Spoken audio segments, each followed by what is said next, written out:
I'm with Marci Ross of Maryland Tourism.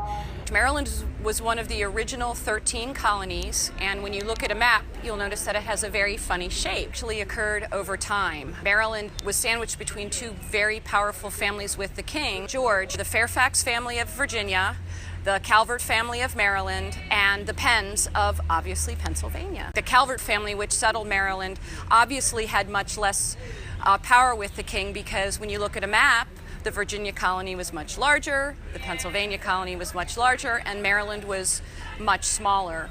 Maryland is perceived as the birthplace of religious freedom in America because the Fairfaxes down to the north did not want Catholics populating their colony, and Lord Baltimore, the Calvert family, they did. So we allowed Catholics in to escape persecution from England, and we welcomed them here along with many others to help settle the colony. We tend to be much more Catholic here, although there are definitely other Christian faiths here, Episcopalians you can see now, but we're home to the first basilica in the United States and one of the most powerful Catholic archdioceses. The water is absolutely our #1 attraction. We have many rivers and tributaries that feed and are fed from the Chesapeake Bay. Anything that has to do with the water. Waterfront dining, food from the water, being on the water, whether it's sailing or stand-up paddleboarding or deep-sea fishing or just taking pictures. It's a very picturesque place to be.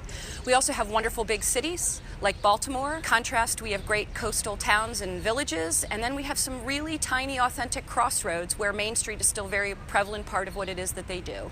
Thank you, Marci Ross. You're very welcome. Come visit.